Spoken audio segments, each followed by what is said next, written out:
Hi everyone, it's Miss Ka-Foodie Miss channel. So, welcome to my YouTube channel. So, ngayon is magre-reaction tayo sa part 51. So, ito is yung part ng nanay, Mami Hansel. Yan. So, magre-reaction tayo about that.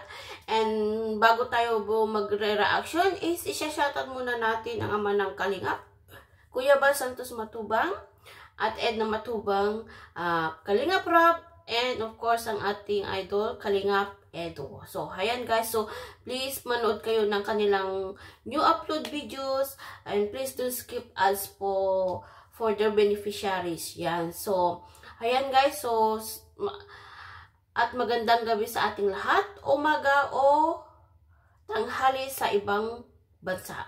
Yan guys. So, ayan guys. So, may video clip tayong kinuha kay Kalingap Rob. Yan. So, bago tayo magre-reaction is, panoorin muna natin itong video na to. Yan.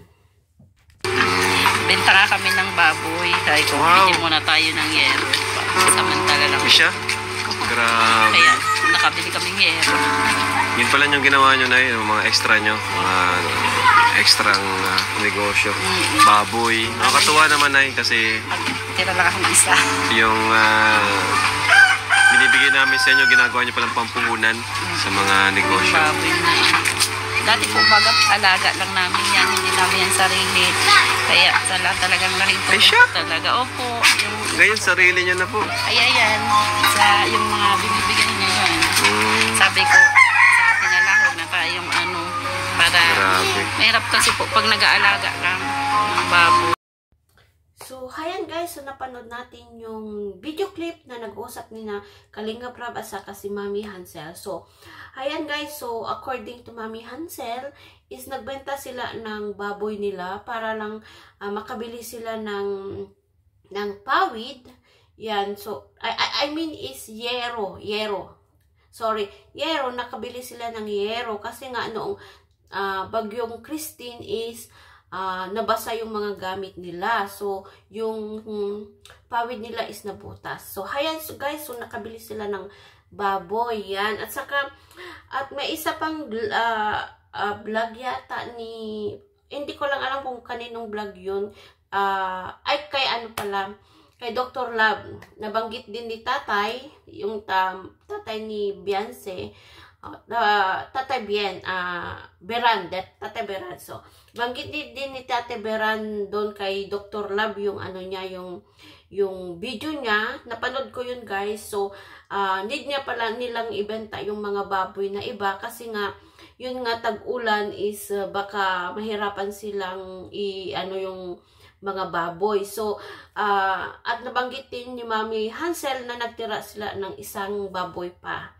So, isang baboy pa ang natira. Yan. So, at ang kagandahan doon guys is, sabi niya ni Mami Hansel, is noon is sila ay nag-aalaga ng baboy. Yung hindi sa kanila, nag-aalaga lang sila. Yan. So, ngayon is, good news guys. So, ngayon is sa kanila na yung baboy. Yan. So, yun ang kagandahan guys sa Kalingap. Yan. So, yung mga nabanggit din, na-mention din ni Mami Hansel na yung mga binibigay ng mga sponsor ay ginawa nilang pang business sa baboy. Yung baboyan nila. Yan. So, malaking tulong sa kanila yun guys.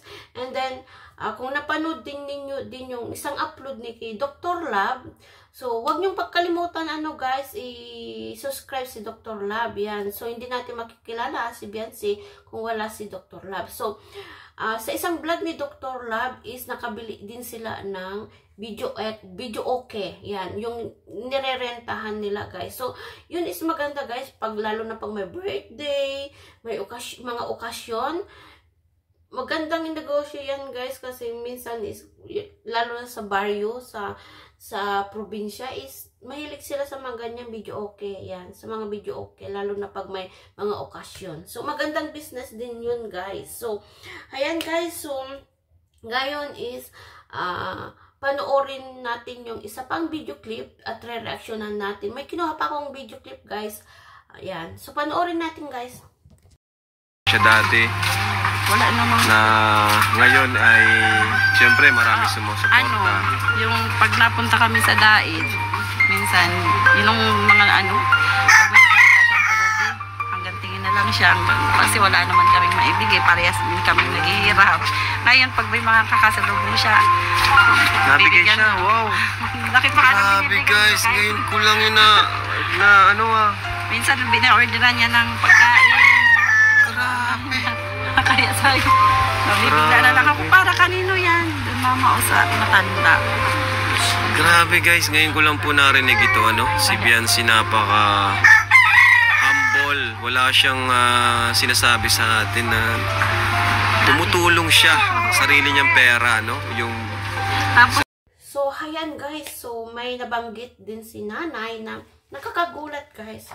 Hindi ko sukat akalain, hindi din sukat akalain ni Kalinga Prab. Na-surprise din siya yung ginagawa ni Biancy. Ang sabi ni Mami Hansel noon is, hanggang tingin lang sila sa mga pulubi. Pag pumupunta sila sa diet, napapatingin na lang sila sa mga pulubi. Kasi wala naman, kahit gusto nilang magbigay, is wala naman sila noon. Wala pa naman silang mga kapera-pera. So, parang kaparehas din nila noon. Kaya hindi sila nakakapagbigay. So, ngayon, mayroon na sila is, nagugulat na lang si Mami Hansel kay Biancy na minsan daw is, binibigyan niya yung mga pulubi, o minsan is, nag-order na siya ng pagkain. So, nasyasyak na lang si Mami Hansel na, para saan yung pagkain. So, ang parating sinasagot ni Biancy is para sa kanila, yung mga pulubi, guys. So, ayan guys, so maganda yung ganun na ugali. Yan. So, may pusong charity talaga si Biancy. Kahit walang camera, is nagkukusa talaga siya, guys. Hindi na dapat pwedeng ipagsabi na ganito ang ginawa niya. So, maganda yun, guys. Is pure charity. So, magandang combination yan. So, yung ganyan na pag-ugali, swak sila ni Kalinga Edo. Yan. Talagang kahit kung ayaw niya mag-vlog, support siya kay Kalinga Edo. So, magandang tandem yan, guys. So, agree ba kayo sa sinabi ko? O hindi? Kung ako is, agree ako dyan.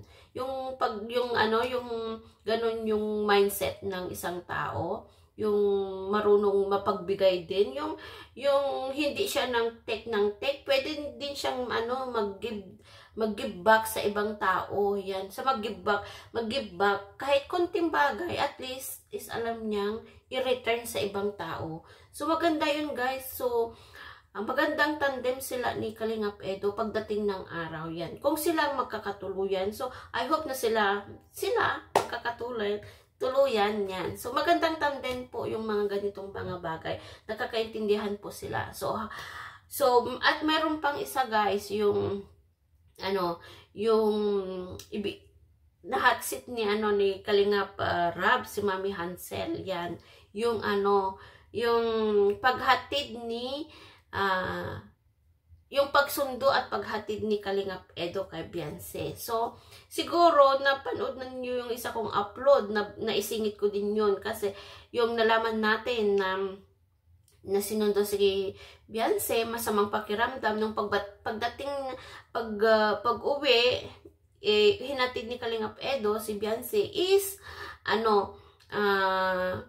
binilhan siya ng gamot. Yan. So, mabilis yung recovery ni Biancy kasi nga may pagmamahal nga. Sinabi nga ni Kalinga Edo na may halong pagmamahal yung binili niya na gamot. So, yan guys. So, magandang senyalis yung mga ganun guys. So, hindi na nila mapipigilan.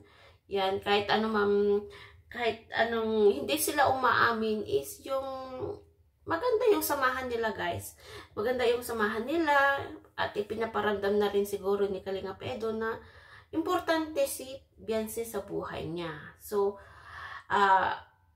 kung napanood nyo yung live niya kanina ni Kalinga Edo, Sunday, kung napanood niyo, hindi ko pa pwede siya kasing reactionan yun guys. So, maghintay pa tayo ng 12 hours. So, yan, magandang senyalis yun guys. So, hindi ko na siguro ipapakita yung video clip na yun kasi nga naipakita. O sige, sisingit ko na lang yung video clip na yung sinabi nahatsit ni Kalinga Prab si Mami Hansel. So, hayan guys, so panoorin natin. Yan. Kasi hinahatid siya ni Edo dito. Nung isang araw nga, sinundo siya. Sabi ko, medyo ano pa yung ano niya, sama yung pakiramdam. Butit na agapan ng gamot. Tapos yun nga, pagbalik ni binila naman siya ni Kuya Edwin ng gamot. Ay, grabe. Okay na. Pero si Eds na, okay naman po si Eds para sa inyo. Oo, mabait naman si Bahala sila. Grabe guys, hinahatsit natin si nanay. Hinahatsit natin si nanay. Sila naman yung nagkakaintindihan, hindi ako, hindi naman. Ay, nako. So, ayan guys. So, napanood na natin yung, pinasilip ko pa rin yung video clip. Yan, para naman, may kunti tayong update ba? Para hindi natin makalimutan. So, hanggang dito na lang guys. So, please, don't forget to click my notification bell para ma-update kayo sa aking mga videos. Please, don't skip ads para naman maka-share tayo ng blessings sa Team Kalingap. Yan guys. So, please marathon yung mga videos ni Kalingap Edo at saka HC guys. So, ayan guys. So, see you